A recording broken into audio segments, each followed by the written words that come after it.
There's a specific kind of person who walks into a room and everything shifts, not because they're loud, not because they demand attention, but because something about them feels different, unsettling, magnetic in a way that makes people straighten their posture without realizing it.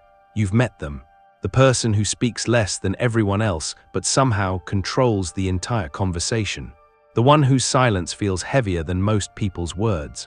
The one who makes you choose your sentences more carefully, second-guess your jokes, wonder what they're thinking behind those eyes that seem to see straight through performance into truth. That's not charisma. Charisma is warm. Charisma makes you feel good. What I'm talking about is something colder, something that lives in the space between respect and unease. It's the aura of someone who understands power at a level most people never reach. And here's what nobody tells you. It's completely engineered. Every single element of it can be learned, practiced, and weaponized. But right now, you don't have it. And you know you don't have it because you've felt the difference. You've watched people interrupt you mid-sentence while hanging on every word from someone else. You've given your opinion and watched it get ignored, only to hear the same idea praised when someone with more presence says it 5 minutes later. You've been in rooms where you might as well have been invisible. That's not an accident. That's the natural result of walking through the world without understanding the dark psychology of presence. You've been operating on the assumption that being good, being competent, being right would be enough. And the world has been teaching you, painfully, repeatedly, that it's not. But what if there was a framework? A psychological architecture that Machiavelli understood 500 years ago when he was writing about power in the Florentine court? What if presence, real presence, the kind that makes people hesitate before challenging you, isn't a gift you're born with but a weapon you construct piece by piece? That's what we're building today, not theory, not inspiration, a blueprint. By the end of this, you'll understand exactly why some people command rooms while others disappear in them. You'll see the mechanics behind an aura so carefully built that it operates on people's nervous systems before their conscious minds even engage. And here's the part that changes everything. Once you see how this works, you can't unsee it. You'll start recognizing who has genuine power and who's just performing confidence. You'll see the strings that move people, and you'll learn to cut the ones attached to you. Let's start with what aura actually is, because most people have this completely wrong. They think aura is about confidence. It's not. Confidence is a feeling. Aura is an effect. Confidence lives inside you. Aura lives in how others experience you. You can be confident and completely forgettable. In fact, most confident people are. They walk around feeling good about themselves while the world walks right past them. Aura is what happens in the nervous system of the person observing you. It's the slight tension they feel, the extra second they take before speaking, the way they lean back slightly instead of forward, the way they remember you 3 days later even though you barely spoke. Machiavelli wrote extensively about perception versus reality. He understood that in the game of power, what people believe about you matters infinitely more than what you actually are. He wrote for the prince that everyone sees what you appear to be, few experience what you really are. Read that again. Everyone sees what you appear to be, few experience what you really are. This is the foundation of everything. You're not trying to become more powerful, you're trying to be perceived as more powerful. And perception is a game with rules, rules you're about to learn. The dangerous aura is built on a very specific psychological principle: uncertainty. The human brain craves predictability. It wants to categorize, file, understand, and move on. When it can't, when something about a person remains unresolved, the brain keeps working. It keeps processing. It assigns more importance to that person because unfinished business gets priority in our mental processing. Think about the people who have unsettled you, not scared you, unsettled you. There was something you couldn't quite figure out. They smiled, but you weren't sure if it was genuine. They were calm, but you sensed something beneath the calm. They were friendly, but maintained a distance you couldn't cross. That contradiction, that unresolved tension, that's what created their presence in your mind. Now let's build that in you. First, you need to become unreadable. And I don't mean mysterious in some theatrical way. I mean you need to stop being an open book that anyone can flip through whenever they want. Right now, people can predict you. They know how you'll react when disrespected. They know what topics make you animated. They know what you want, what you fear, what you value. And every single thing they know about you is a lever they can pull. Machiavelli understood this intimately. In his world, predictability was death. The moment your enemies could anticipate your moves, you lost. The moment your allies could take your support for granted, you became a tool instead of a player. So here's what you do. Stop explaining yourself. This is harder than it sounds because you've been trained since childhood to justify your decisions. Why did you do that? Why do you think that? Why did you choose this? And you've been answering. Every answer is a window into your decision-making process. Every explanation is a map of your psychology. The dangerous don't explain. They act and let others interpret. When someone questions your choice, you don't owe them your reasoning. You can smile. You can acknowledge the question. You can say something non-committal. But you don't hand them the blueprint of your mind. Stop reacting. Predictably, most people are stimulus response machines. Insult them, they get angry. Praise them, they light up. Ignore them, they seek attention. Challenge them, they get defensive. They're completely readable because they're completely automatic. You need to insert a gap between what happens to you and how you respond. Not a fake gap where you're visibly controlling yourself. A real gap where you observe what's happening, decide what response serves you, and then act. Sometimes that means getting angry when they expect calm. Sometimes it means staying calm when they expect anger. Sometimes it means walking away when they expect engagement. The pattern needs to break, not randomly, strategically, based on what gives you the advantage in that specific moment. Stop sharing your plans. Every time you tell someone what you're going to do, you've given them the power to interfere, to judge, to doubt, to sabotage. Your next move should be invisible until it's already in motion. When people ask what you're working on, be vague. When they ask about your goals, deflect. When they try to map your future, give them nothing. This isn't about being secretive for the sake of drama. This is about maintaining operational security in a world where information is leverage. The person who knows your plans can prepare for them. The person who doesn't is always one step behind.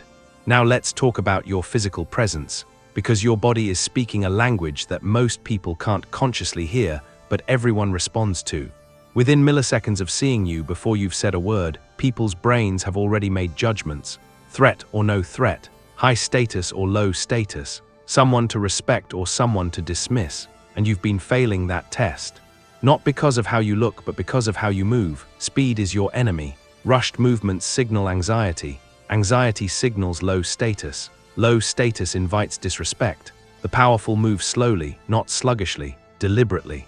Every gesture looks intentional because it is. They don't fidget. They don't make nervous adjustments. They don't fill silence with movement. When they reach for something, it's smooth. When they turn to face someone, it's complete. There's no wasted motion, no uncertain energy. Start walking slower, 20% slower than feels natural. It will feel strange at first. You'll feel like you're performing, but watch what happens. Watch how people start adjusting their pace to yours instead of you rushing to match theirs. That's a status negotiation happening non-verbally, and you just won it. Take up space, not aggressively, naturally. When you sit, don't collapse into the smallest version of yourself. Spread slightly, claim your territory. When you stand, plant your feet wider, drop your shoulders, expand into the space you occupy. Most people make themselves small without realizing it. Crossed arms, crossed legs, hunched shoulders, hands in pockets. Every one of these postures is a non-verbal apology for existing. You're literally making yourself less visible, less present, less threatening. Stop apologizing with your body. Stand like. You have a right to the space you're in, because you do. Eye contact. This is where most people completely fail. They either avoid eye contact entirely, which signals submission, or they make brief, flickering contact that signals nervousness. Neither builds aura. Dangerous eye contact is sustained, not staring, not aggressive, just held a beat longer than comfortable. When someone speaks to you, look at them. Really look. Don't let your eyes dart away the moment it gets slightly intense. That moment of intensity is where the negotiation happens. The person who looks away first has submitted. It's primal, it's unconscious, and it's absolute. Practice this. In every conversation, hold eye contact 1 second longer than you normally would. You'll feel the discomfort. Push through it. That discomfort is the feeling of claiming status that you've been giving away your entire life. Breathe deeper. Shallow breathing lives in your chest. It's the breathing pattern of anxiety, of fight or flight, of someone whose nervous system is activated. Deep breathing lives in your belly. It's the breathing pattern of calm, of control, of someone whose nervous system is regulated. People can't consciously hear your breathing in most situations, but they sense it. They sense the energy it creates. Shallow breathers give off anxious energy. Deep breathers give off controlled energy. And control is what presence is built on. Before you walk into any situation where you need presence, take 60 seconds. Breathe in for 4 counts. Hold for 4 counts. Out for 6 counts. Repeat until your system calms. Then enter. You'll be operating from a completely different nervous system state than most people in that room, and they'll feel it even if they can't name it. Now we go deeper, into strategic unpredictability. This is where most people's morality starts to object. They think unpredictability is manipulation. It is. And manipulation is not inherently evil. It's a tool. The knife that cuts vegetables also cuts threats. The tool is neutral. Your intention determines its morality. Here's the truth that Machiavelli understood and that modern self-help refuses to admit. Consistency makes you controllable. When people know exactly how you'll react, they can manage you. They can press the buttons that make you perform the way they want. Be reliably kind and people will exploit your kindness. Be reliably angry and people will provoke you for entertainment or strategic advantage. Be reliably anything and you've handed them the manual to operating you. The dangerous are inconsistent, not chaotically, strategically. Sometimes warm, sometimes cold. Sometimes generous, sometimes withholding. Sometimes engaged, sometimes distant. And the pattern of when they're which is invisible to observers. This keeps people off balance. They can't predict you. They can't prepare for you. They can't take you for granted.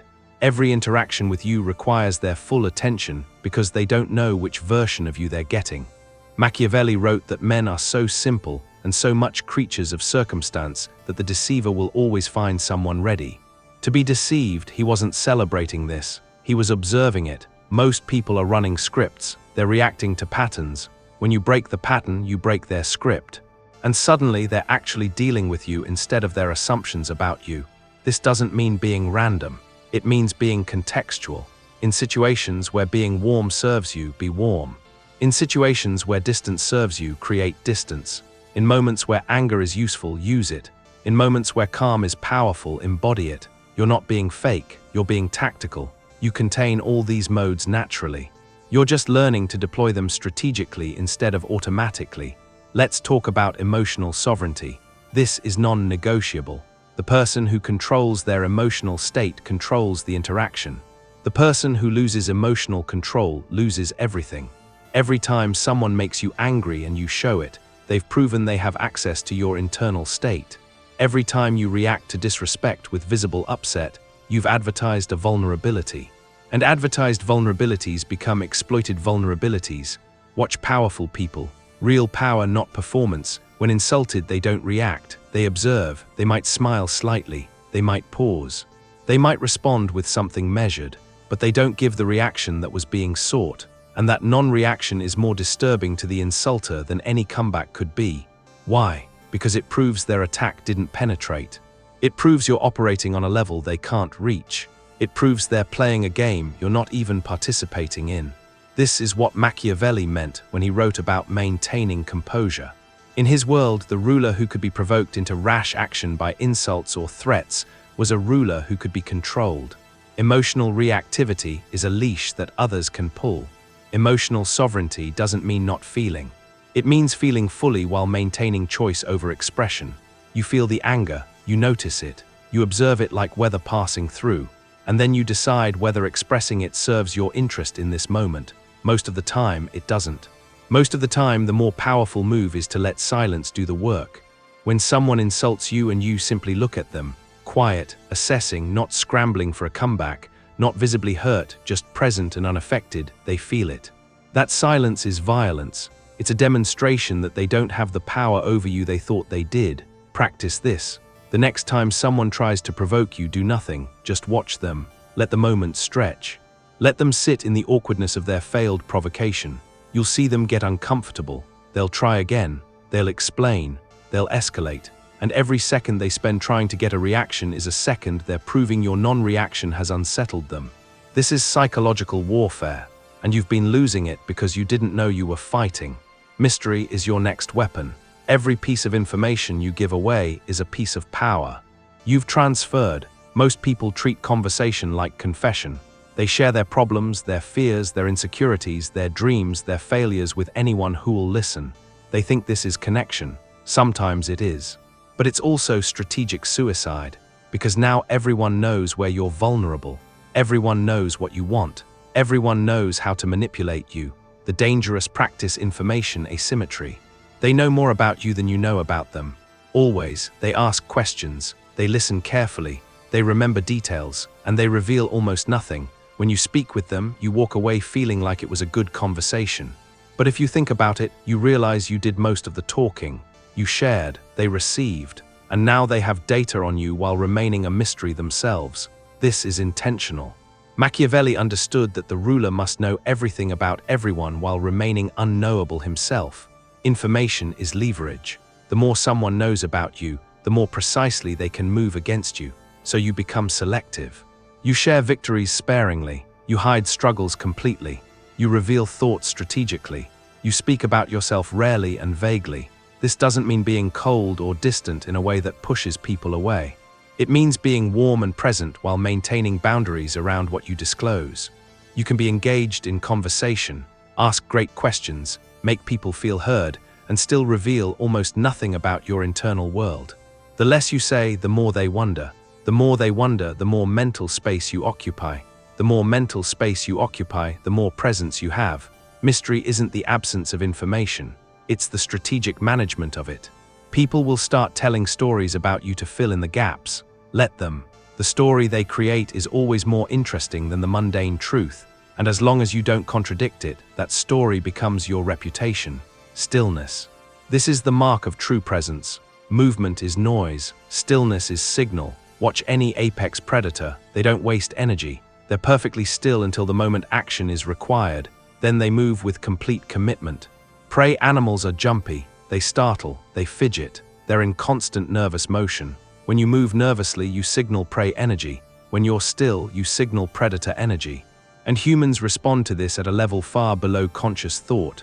The dangerous are still, not frozen, not rigid, comfortably, powerfully still. When they sit, they settle. When they stand, they plant. They don't shift weight. They don't fidget with objects. They don't make small adjusting movements. This stillness forces others to move around them. They become the center of gravity in the space. The room orients to them instead of them adjusting to the room. Start practicing this. When you sit down, commit to the position. When you're standing in a conversation, plant your feet and stay planted. When someone is speaking, don't nod constantly or make encouraging sounds. Just be present. Receive their words without performing. Reception, this will feel uncomfortable at first. You're used to using movement to manage your nervous energy, but that nervous energy is what's destroying your presence. As you learn to be still externally, your nervous system will begin to regulate internally. The stillness creates the calm instead of waiting for calm to create stillness. When you speak, pause first. Let there be a beat of silence between the end of their sentence and the beginning of yours. This does two things. It makes your words feel more considered, and it trains people that you move at your own pace, not theirs. Most people rush to fill silence because silence feels like social failure.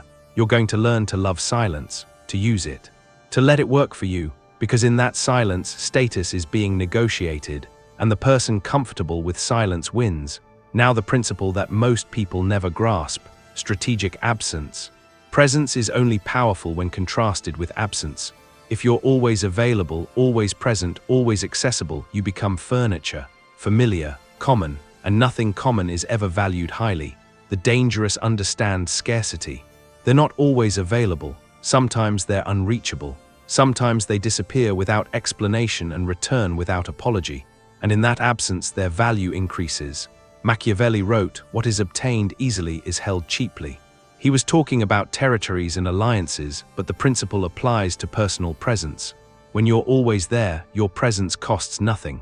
When you're selectively there, every appearance has weight. This doesn't mean playing games or being flaky. It means treating your time and presence as the finite, valuable resources they are. Stop responding to messages immediately. Stop being available for every social gathering. Stop being the person everyone knows they can count on to show up. Create gaps, disappear into your work, be unreachable for periods of time. When people ask where you've been, be vague. You've been busy. You've been working on something. You needed time alone. Don't apologize, don't over-explain, just acknowledge the absence and move on. What happens in your absence is where real aura is built. People talk about you, they wonder about you, they notice the gap you left.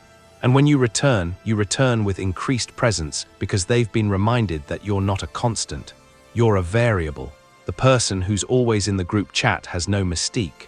The person who appears occasionally, drops something valuable, and disappears again becomes memorable. Every absence makes your next presence more impactful. This is about value preservation. You are not infinite. Your energy is not infinite. Your time is not infinite. When you treat these things as abundant, others will too. When you treat them as scarce, others adjust their perception of your value accordingly. Here's what all of this builds toward.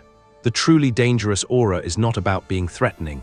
It's about being complete, self-contained, a closed system that generates its own power and needs nothing from the outside that can be weaponized.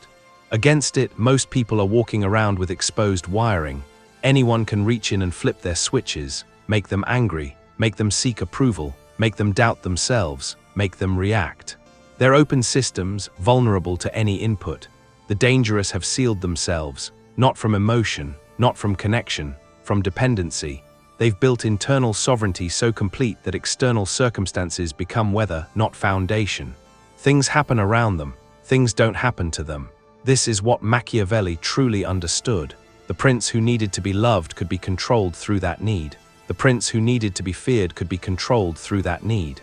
But the prince who needed nothing, who was complete within himself, who could be loved or feared or hated and remain unchanged, that prince was truly powerful. You're building toward that. Toward the version of yourself that walks into any room, any situation, any chaos, and remains fundamentally unshaken. Not because nothing affects you, but because you've built something internal that external circumstances can't reach. People will test you, they'll try to find the crack, the button that makes you react, the vulnerability that makes you controllable, and they'll find nothing. Not because you're invulnerable, but because you've learned to keep your vulnerabilities internal, protected, inaccessible to those who would exploit them. That's when you become dangerous, not when you can hurt people. When people realize they can't hurt you, when they realize their usual tools don't work, when they realize you're playing a different game at a different level. And here's the beautiful part. Once you build this, once you truly embody it, you stop needing to prove it. The performance ends. It becomes who you are. You stop thinking about presence because you've become present. You stop thinking about aura because you've become the person who naturally generates it. This is the difference between tactics and transformation. Tactics are things you do. Transformation is who you become. Everything I've given you today starts as tactics. Practice them long enough and they become transformation. But understand this. Most people who watch this will do nothing. They'll agree, they'll nod along, they'll think yes, that makes sense. And then they'll go back to being exactly who they were. Reactive, available, predictable, controllable, forgettable. The question is not whether this works, it does. The question is whether you'll implement it. Whether you'll catch yourself explaining when you should be silent. Whether you'll slow down when your instinct is to rush. Whether you'll hold eye contact when your instinct is to look away. Whether you'll create absence when your instinct is to always be present. These moments of choice, repeated thousands of times, are what build the dangerous aura, not a single dramatic change. 1,000 small calibrations that compound into a completely different presence. You've made it this far. That means something in you recognizes the truth in this. Something in you is tired of being overlooked, interrupted, dismissed, controlled. Something in you knows you. We're built for more than disappearing in rooms while others command them. Let that part win. Start today, start with one principle, master it, then add another, build this piece by piece. And watch how the world begins to respond to you differently. Watch how conversations shift. Watch how people hesitate before challenging you. Watch how your silence becomes louder than other people's noise. This is not about becoming someone you're not. This is about becoming the most strategic, powerful version of who you already are. The version that understands how power actually works. The version that plays the game instead of being played by it.